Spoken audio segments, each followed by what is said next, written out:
আমাদের গত gen 3 buying গাইডের যে ভিডিওটা চ্যানেলে গিয়েছিল সেটার কমেন্ট বক্সে আপনারা কমেন্ট করে ভাসিয়ে ফেলেছেন যে ভাই একটা জেন 4 এর ভিডিও নিয়ে আসেন, মানে জেন 4 এর বাইং গাইড নিয়ে আসেন। তো এই ভিডিওতে আমরা জেন 4 এর এসএসডি গুলো নিয়ে আলোচনা করব, কোন প্রাইসে কোনটা বেটার এবং কোন প্রাইসে আপনার কোনটা নেওয়া উচিত, আর আপনার জন্যই বা কোনটা বেটার, আপনার কাজের পারপজ অনুযায়ী আপনার ইউজ কেস অনুযায়ী যেটা লাগবে সেটার একটা ধারণা আপনাকে দিব। তো আমি আছি আপনাদের সাথে সাদ মাহমুদ, আর আপনারা দেখছেন পিসি বিল্ডার বাংলাদেশ।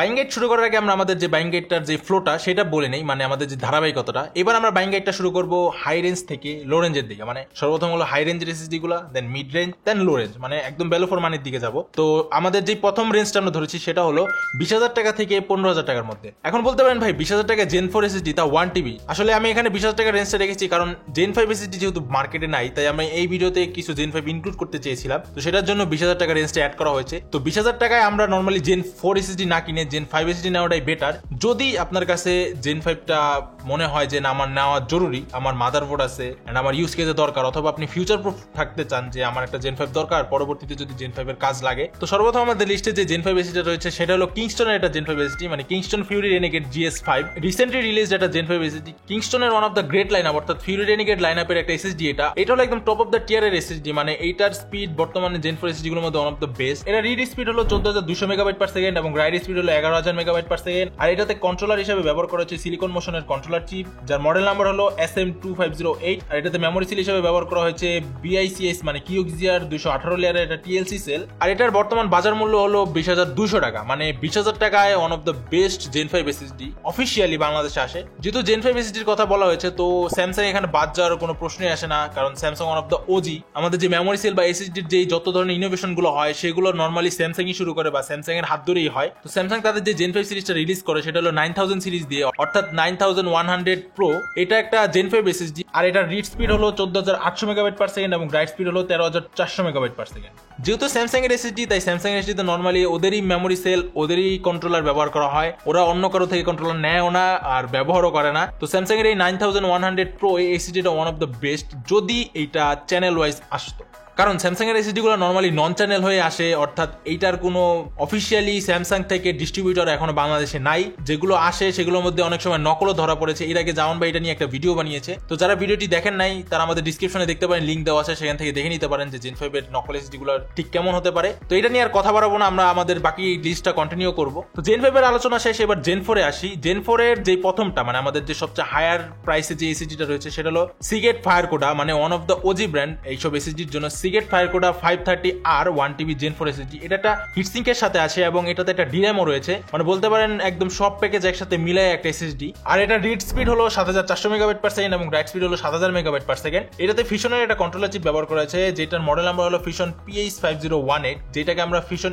E18 নামে চিনি। এটা একটা 12 ন্যানোমিটার প্রসেসর তৈরির কন্ট্রোলার। অবভিয়াসলি এই এসএসডিতে ডিরাম সাপোর্টেডও রয়েছে। আর এটার মেমোরি সেল হিসেবে ব্যবহার করা হয়েছে কিউক্সিয়ার মেমোরি সেল, যেটা হলো 162 লেয়ারের একটা TLC সেল। আর এটার প্রাইস ধরা হয়েছে 15,700 টাকা, মানে আপনার 15,000 টাকার রেঞ্জের সবচেয়ে হাইস্ট প্রাইসিং আপাতত এইটাই রয়েছে, কারণ সিগেট একটা one of the OG brand, এদের একটা ব্র্যান্ড ভ্যালু রয়েছে, এদের একটা মার্কেটে নাম ডাক রয়েছে। তো সেই হিসাবে এদের প্রাইসিং গুলো একটু উপরে থাকে, আবার যেহেতু ওরা হিটসিং দিচ্ছে আবার ডিরেমও দিচ্ছে, তো এটা ওদের প্রাইস গুলো এরকমই থাকে। তো যদি আপনাদের মনে হয় যে আপনারা একটা value for money OLA SSD নিতে চান, তাহলে এটা আপনাদের জন্য একটা বেস্ট চয়েস হতে পারে। তো এবার দেখি 15,000 থেকে নিচে কারা রয়েছে, মানে 15,000 থেকে 12,000 টাকার রেঞ্জের যে এসএসডি গুলো সেগুলো কারা কারা রয়েছে। তো সেটার লিস্টটা যদি বের করতে যায় তাহলে অনেকগুলো এসএসডি রয়েছে। তো সেই লিস্টে আমরা যাবো না, আমরা কিছু এসএসডি এখানে বাদ রেখেছি। যেগুলো বাদ রেখেছি মনে করবেন সেগুলো আমরা না নেওয়ার জন্য রেকমেন্ড করতেছি, মানে ওগুলো না নেওয়াই বেটার। এই লিস্টে আমাদের প্রথম যে এসএসডিটা রয়েছে সেটা হলো এই সিগেট ফায়ারকোডার 530R এর ছোট ভাই 530। এটা সেম জিনিস, সেম সবকিছু ব্যবহার করেছে, জাস্ট এটাতে একটা হিটসিং নাই, যার কারণে এটার প্রাইস প্রায় 1,000 টাকা কমে গিয়েছে। তো আপনারা বুঝতে পারছেন যে 1,000 টাকা দিয়ে আপনি হিটসিং নিবেন কি না নিবেন।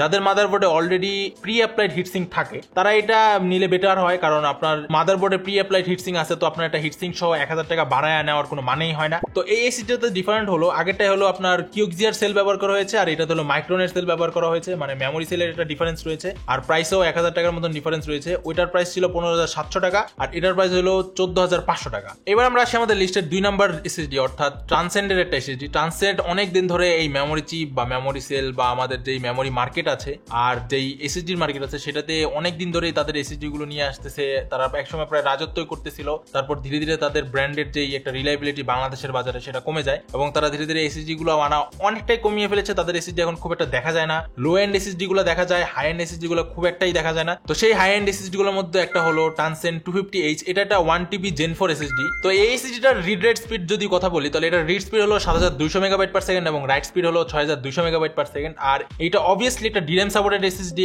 আর এটার প্রাইস যদি বর্তমান বাজারে চিন্তা করি তাহলে এটা হলো 14000 টাকা আপনারা পেয়ে যাবেন। তো এসএসডি এর কন্ট্রোলার চিপ হিসেবে ব্যবহার করা হয়েছে সিলিকন মোশনের কন্ট্রোলার চিপ, যেটার মডেল নাম্বার হলো SM2264F আর এটা হলো 12 ন্যানোমিটার প্রসেসে তৈরি একটা কন্ট্রোলার চিপ। আর এটাতে মেমোরি সেল হিসেবে ব্যবহার করা হয়েছে কিউক্সিয়ার BICS5 এর 112 লেয়ারের একটা মেমোরি সেল, যেটা অবভিয়াসলি TLC সেল। আর যেহেতু আগে বলেছি এটা একটা ডিরাম সাপোর্টেড এসএসডি, তো এটাতে ডিরাম সাপোর্টও রয়েছে আর এটার প্রাইস যেহেতু 14000 টাকা, তো আপনারা ওই হিসাবে কনসিডার করতেই পারেন যেহেতু বর্তমানে ওরকম হাই এন্ড এসএসডি গুলো নাই। কিংস্টনের রেনেগেড ফিউরির যে এসএসডি আছে সেটাও অ্যাভেলেবেল থাকে না, তো এইটা ওই লেভেলের একটা এসএসডি যেটা আপনাকে সেম লেভেলের পারফরমেন্স দিবে। তো আপনারা যদি একদম হাই রেঞ্জের কোনো এসএসডি কিনতে চান তাহলে এইটা হবে আপনাদের জন্য একটা বেটার চয়েস। এবার আসি আমাদের লিস্টের 3 নাম্বার এসএসডি নিয়ে, অর্থাৎ এইবারও আমাদের লিস্টে স্যামসাং আবার জায়গা করে নিল, কারণ স্যামসাং এর যে Gen 4 এসএসডি গুলো সেগুলোর পারফরমেন্স এন্ড প্রাইস দুইটাই বেটার। আর এই এসএসডিটার স্পেসিফিকেশন নিয়ে যদি আলোচনা করি তাহলে এটা রিড স্পিড হলো 7450 মেগাবাইট পার সেকেন্ড এবং রাইট স্পিড হলো 6900 মেগাবাইট পার সেকেন্ড। আর যেহেতু স্যামসাং এর এসএসডি তাই স্যামসাং এর নিজস্ব কন্ট্রোলার চিপ, নিজস্ব মেমোরি সেল এগুলোই ব্যবহার করা হয়েছে। ওরা ওটা ওরকম ভাবে প্রকাশও করে না, ফার্মার গুলো এগুলো ওরা আনলকও করতে দেয় না, তো ওগুলো নিয়ে আমরা কোনো ইনফরমেশন দিতে পারি না। তো আমাদের 4 নাম্বার যে এসএসডিটা রয়েছে সেটা হলো কিংস্টনের টপ অফ দ্য টিয়ারের এসএসডি, অর্থাৎ যে ফিউরি রেনেগেড লাইনআপটা রয়েছে সেই লাইনআপের একটা SSD, Kingston Fury Renegade 1TB Gen 4 SSD. এটা রিড স্পিড হলো 7300 মেগাবাইট পার সেকেন্ড এবং রাইট স্পিড হলো 6000 মেগাবাইট পার সেকেন্ড। আর এটাতে কন্ট্রোলার চিপ হিসেবে ব্যবহার করা হয়েছে ফিশনের PH5018 বা যেটা হলো ফিশন E18 বলি আমরা। আর মেমোরি সেল হিসেবে ব্যবহার করা হয়েছে 40 স্প্ল্যাশ এর 176 লেয়ারের TLC সেল। এটা আসলে মাইক্রোনেরই মেমোরি সেল আর অবভিয়াসলি যেহেতু এটা কিংস্টনের একটা টপ টিয়ারের এসএসডি তাই এটা একটা ডিরাম সাপোর্টেড এসএসডি আর এটার বর্তমান বাজার মূল্য হলো 13300 টাকা। তো এই লিস্টে 5 নম্বরে রয়েছে AITC Kingsman KP800। এটা একসময় অনেক ভালো একটা এসএসডি ছিল এবং তখন প্রাইস টু পারফরমেন্স বেটার ছিল। এটা রিড স্পিড হলো 7500 মেগাবাইট পার সেকেন্ড এবং রাইট স্পিড হলো 6500 মেগাবাইট পার সেকেন্ড। আর এটাতে কন্ট্রোলার চিপ হিসেবে ব্যবহার করা হয়েছে ইনোগ্রেটের IG5236 আর এটাতে মেমোরি সেল হিসেবে ব্যবহার করা হয়েছে YMTC এর 128 এর TLC সেল। আর অবভিয়াসলি এটাতে একটা ডিরাম চিপ রয়েছে আর ডিরাম চিপটা হলো ডাবল সাইডের ডিরাম চিপ, মানে প্রতি সাইডে 512 মেগাবাইট সাইজের একটা ডিরাম চিপ রয়েছে। আর এটার বর্তমান বাজার মূল্য হলো 12500 টাকা। এটার একটা রিভিউ আমাদের চ্যানেলে আছে, হয়তো সেটাও আপনারা গিয়ে দেখতে পারেন আমাদের প্লে লিস্ট থেকে। এবার আসি আমাদের লিস্টের মানে 12000 থেকে 8000 টাকার মধ্যে যে লিস্ট আছে সেটাতে 12000 টাকার উপরে যে প্রাইসটা আপনারা পে করতেছেন সেটার জন্য আপনাকে টপ অফ দ্য টিয়ারের এসএসডি দেওয়া লাগবে, কিন্তু 12000 টাকার নিচে যে এসএসডি গুলো রয়েছে সেগুলো একটার উপর আর একটা একদম নেক টু নেক পারফরমেন্স, মানে প্রত্যেকটাই ট্রাই করে তাদের প্রাইস অনুযায়ী জাস্টিফাই করতে পারফরমেন্স দিয়ে। তো আমাদের এই রেঞ্জে এটা সর্বপ্রথম এসএসডি হলো কর্সারের MP600 Pro NA। কর্সারের one of the best SSD, মানে কর্সারের লাইন আপে যদি আমরা বলি কোর এক্সটি পরে প্রো এক্সটি এগুলোর ভেতরে প্রো এনএসটা বেটার। প্রো এক্সটি যেটা সেটা একটা হিটসিঙ্ক এর সাথে আসে এবং সেটার প্রাইসও বেশি, তবে আমি রেকমেন্ড করবো যে প্রো এক্সটিটা না নিয়ে প্রো এনএসটা নেন, কারণ প্রো এনএসটার performance better. MP600 Pro NA এর একটা কনসো রয়েছে, সেটা হলো এটার ওভারহিটিং, মানে এটা যখন আপনি হিটসিঙ্ক ছাড়া বা মাদারবোর্ডের হিটসিঙ্ক ছাড়া চালাবেন তখন এটা প্রায় 80 ডিগ্রি পর্যন্ত টাচ করে। তবে ওভারহিটিং এর কারণে এটা থার্মাল থ্রটলিং করতে তেমন একটা দেখা যায় নাই, কারণ এটার ওভারহিট হলেও এটার পারফরমেন্স অনেকটা স্টেবল থাকে। তো এই দিক দিয়ে বলতে পারেন এটা একটা সেফ পিক। আর যদি এটার স্পেসিফিকেশন নিয়ে আলোচনা করতে যাই, এটার রিড স্পিড হলো 7000 মেগাবাইট পার সেকেন্ড এবং রাইট স্পিড হলো 5700 মেগাবাইট পার সেকেন্ড। আর এটাতে কন্ট্রোলার চিপ হিসেবে ব্যবহার করা হয়েছে ফিশনের E18 কন্ট্রোলার চিপ আর মেমোরি সেল হিসেবে ব্যবহার করা হয়েছে মাইক্রনের 176 লেয়ারের একটা TLC সেল। আর অবশ্যই এটা একটা ডিরাম সাপোর্টেড এসএসডি আর এটার বর্তমান বাজার মূল্য হলো 11700 টাকা। তো এই প্রাইসে কর্সারের মতো একটা মানে হাই রিলায়েবল ব্র্যান্ড থেকে একটা এসএসডি নেওয়া মানে অনেকটাই সেফ থাকা, কারণ যেহেতু কর্সার আর এটার যেহেতু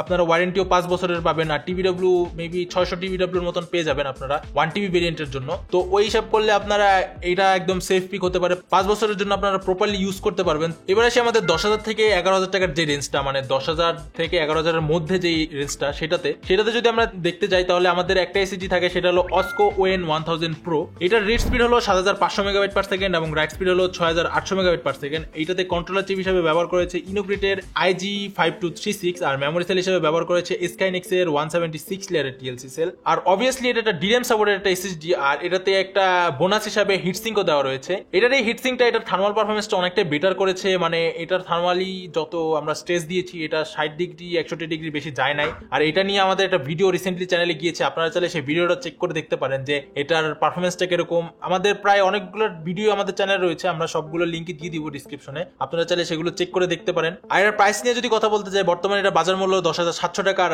এটা ওয়ারেন্টি হলো 5 বছরের। এবার আমার লিস্টে কিছু অনারেবল মেনশনকে অ্যাড করব, কারণ এরা হয়তো এই লিস্টে জায়গা পাইতো আরেকটু বেটার হলে, কিন্তু যেহেতু এরা বেটার না তার মানে এটা জায়গা পায় নাই। তো আমাদের প্রথম যে অনারেবল মেনশন হিসেবে রয়েছে সেটা হলো টিমের T-Create classic DL 1TB M.2 Gen 4 SSD। আর এটা রিড স্পিড হলো 7250 মেগাবাইট পার সেকেন্ড এবং রাইট স্পিড হলো 6900 মেগাবাইট পার সেকেন্ড। আর এটাতে কন্ট্রোলার চিপ হিসেবে ব্যবহার করেছে ফিউশনের E21 এর কন্ট্রোলার চিপ, আর মেমোরি সেল হিসেবে ব্যবহার করেছে মাইক্রনের 176 লেয়ারের মেমোরি চিপ বা মেমোরি সেল বলতে পারেন। আর এটার সাথে আপনারা পেয়ে যাবেন 5 বছরের ওয়ারেন্টি, মানে একটা সেফ ওয়ারেন্টি রেঞ্জ, আর সাথে আপনারা এন্ডুরেন্স হিসেবে পেয়ে যাবেন 600 TBW। আর যদি এটার প্রাইস নিয়ে কথা বলতে যাই তাহলে এটার প্রাইস হলো 9750 টাকা, মানে 10,000 টাকার নিচে। কিন্তু এটাতে একটা সমস্যা হলো এটাতে DRAM চিপ নেই। আমরা যদি সেম প্রাইসেই তাকাই মানে 9700 9800 তাহলে এই সেম প্রাইসে আরেকটা SSD রয়েছে, সেটা হলো আরেকটা রিলায়েবল ব্র্যান্ড মানে OCPC এর একটা SSD OCPC MBL 4011TB। এইটা আসলে অ্যাড করার একটাই কারণ এটা নরমালি এই যে টিমের SSDটা রয়েছে সেটার মতন সেম পারফরমেন্সই দিবে, বাট এইটার একটা স্পেশাল জিনিস রয়েছে, এক্সট্রা ফিচার্স বলতে পারেন, সেটা হলো এটার এন্ডুরেন্স হলো 1459 TBW। আমাদের লিস্টে যে SSD গুলো রয়েছে সেগুলো সবগুলোতে 600 TBW এর মতন রয়েছে, বাট এই SSD একটা মাত্র SSD যেটাতে 1459 TBW রয়েছে। যদি ওয়ারেন্টি পিরিয়ডের কথা বলি সেটা হলো আপনার 5 বছরের ওয়ারেন্টি পিরিয়ড। আপনারা যারা অনেক বেশি ফাইল ট্রান্সফার করেন বা ভিডিও এডিটিং করেন, আপনাদের অনেক ফাইল রিডেট করা লাগে, তাদের জন্য এটা একটা বেটার চয়েস হতে পারে যেহেতু এটা TBW বেশি। আর এই সেম প্রাইস রেঞ্জে আরেকটা SSD রয়েছে, এটা আমাদের অনারেবল মেনশনের আন্ডারেই পড়ে, এটা হলো কালারফুলের CN700 Pro 1TB Gen 4 SSD। এটা একসময় প্রাইস টু পারফরমেন্স রেশিও অনেক বেটার ছিল, আর এটা একসময় বলা যেত ওয়ান অফ দ্য গোড টাইপের SSD। আর এটা স্পেসিফিকেশন নিয়ে যদি বলতে চাই, এটা রিড স্পিড হলো 7400 মেগাবাইট পার সেকেন্ড এবং রাইট স্পিড হলো 6600 মেগাবাইট পার সেকেন্ড। আর এটাতে কন্ট্রোলার চিপ হিসেবে ব্যবহার করেছে Maxior 1602, আর এটাতে মেমোরি সেল হিসেবে ব্যবহার করেছে YMTC এর 128 লেয়ারের মেমোরি সেল। অবভিয়াসলি এটার সাথে আপনার 5 বছরের ওয়ারেন্টিও পেয়ে যাবেন। আর এটা যদি আমরা অ্যান্ড্রয়েড নিয়ে আলোচনা করতে চাই তাহলে এরকম 600 থেকে 700 আন্ডারেই পাবেন। মানে আপনারা ধরে রাখেন যে কটা SSD এখানে আমরা মেনশন করছি সবগুলাই এই সেম রেঞ্জের অ্যান্ড্রয়েডই আপনাকে দিবে। এবার আমাদের লিস্টে 3 নাম্বার SSD অর্থাৎ MIFI MP700 G4। এটা একটা DRAM সাপোর্টেড SSD। আর এটার যদি স্পেসিফিকেশন নিয়ে বলতে চাই, এটার রিড স্পিড হলো 7200 মেগাবাইট পার সেকেন্ড এবং রাইট স্পিড হলো 6000 মেগাবাইট পার সেকেন্ড। আর এটাতে কন্ট্রোলার চিপ হিসেবে ব্যবহার করা হয়েছে ফিশনের একটা কন্ট্রোলার চিপ, যেটার মডেল নাম্বার হলো ফিশন PH508 বা ফিশন E18 বলি আমরা। এটা একটা 12 ন্যানোমিটার প্রসেসর তৈরি কন্ট্রোলার। আর এইটার মেমোরি সেল নিয়ে আমরা তেমন কোনো তথ্য এখনো পাই নাই। এটাতে আমরা অনেকবার এনক্রিপ্টেড করা ট্রাই করছি, ফ্ল্যাশ ড্রাইভ দিয়ে এক্সিকিউট করারও ট্রাই করছি, বাট মেমোরি সেলের যে ইনফরমেশন গুলো সেগুলো তারা এনক্রিপ্ট করে রেখেছিল, এগুলো অ্যাক্সেস করা যাচ্ছিল না। এটার বর্তমান প্রাইস হলো 9500 টাকা। এটার প্রাইস অনেক সময় কমে অনেক সময় বাড়ে, কয়েকদিন আগে 9200 টাকাও ছিল, তবে বর্তমানে বাজারে এটা 9500 টাকাও পাওয়া যাচ্ছে। যদি এটার ওয়ারেন্টি নিয়ে কথা বলি সেটা হলো 5 বছরের ওয়ারেন্টি পিরিয়ড পাবেন এটার সাথে আপনারা। আর এটা হলো আমাদের লিস্টের সবচেয়ে চিপের Gen 4 SSD যেটাতে DRAM সাপোর্ট রয়েছে, মানে মিফি যেহেতু তাদের ফিশনের থেকে মেমোরি সেলের যে সাপ্লাইটা পায় বা চিপের যে সাপ্লাইটা পায় সেটার একটা ফায়দা তুলে। এবার আসে আমাদের Gen 4 এর যেই ভ্যালু ফর মানি SSD গুলো রয়েছে সেগুলো নিয়ে আলোচনা করতে, মানে যেগুলো হলো আপনার 7500 থেকে 8500 রেঞ্জের ভিতরে পড়ে, মানে অলমোস্ট Gen 3 প্রাইসেই পড়ে। তো মানে Gen 3 SSD গুলো সব 7500 7200 বা অনেকগুলো আছে 8200 টাকাও পাওয়া যায়। তো এই রেঞ্জের যে SSD গুলো আছে সেগুলোর মধ্যে আপনারা যদি আলোচনা করতে চাই তাহলে আসে হলো সর্বপ্রথম হলো মিফির একটা SSD MIFI MP500 G4। যাদের একটা DRAM সহ SSD কেনার বাজেট নেই তারা এই SSD গুলো দেখতে পারেন। মিফির যে MP500 G4 টা রয়েছে সেটার যদি স্পেসিফিকেশন নিয়ে বলতে যাই তাহলে এটা রিড স্পিড হলো 5100 মেগাবাইট পার সেকেন্ড এবং রাইট স্পিড হলো 4800 মেগাবাইট পার সেকেন্ড। দেখেই বুঝতে পারতেছেন যে এটা ফুল Gen 4 এর স্পিডটা দিচ্ছে না, মানে এটা হলো কিছুটা কাট ডাউন করা হয়েছে, তাই এটার প্রাইসও কম। আর এটাতে যে কন্ট্রোলার চিপ ব্যবহার করা হয়েছে সেটা হলো ফিশনের কন্ট্রোলার, বাট মডেল নাম্বার আমরা তেমন কোনো ধারণা পাই নাই। আর এটার প্রাইস নিয়ে অনেকটা কনফিউশন রয়েছে, কারণ এটার প্রাইস বাজারে প্রায় সময় উঠানামা করতে থাকে, কোনো সময় 8800, কোনো সময় 8500, কোনো সময় 8000 টাকা। তো দেখতে দেখতে আমাদের লিস্টের সর্বশেষ SSD চলে আসলাম, সেটা হলো কিংস্টনের NB3। কিংস্টনের NB3 SSD টা অনেকটাই রিলায়েবল স্টেবল পারফরমেন্স দেওয়া একটা SSD। তো এটার যে স্পেসিফিকেশন সেটা হলো এটার রিড স্পিড হলো 6000 মেগাবাইট পার সেকেন্ড এবং রাইট স্পিড হলো 4000 মেগাবাইট পার সেকেন্ড। আর এটার যে প্রাইস রেঞ্জ, এই প্রাইস রেঞ্জে Gen 3 না নিয়ে এইটা নেওয়া বেটার হবে। তবে যদি আপনাদের মাদারবোর্ডে Gen 4 এর সাপোর্ট না থাকে তখন তো Gen 3 নিতেই হবে। আর যদি Gen 4 এর সাপোর্ট থাকে চোখ বন্ধ করে এটা নিয়ে নেন, আমার ভরসায় নিয়ে নেন, কিছু হলে আমাকে ধরেন, কিন্তু নিয়ে নেন। তবে অবশ্যই আমাদের পিসিবি স্টোর থেকে নিবেন। আজকের মতন এখানে শেষ করছি, দেখা হবে অন্য কোনো বাইং গাইডে। আপনারা ভালো থাকবেন, সুস্থ থাকবেন আর ভালো রাখবেন মানুষকে, কারো ক্ষতি করবেন না। আল্লাহ হাফেজ।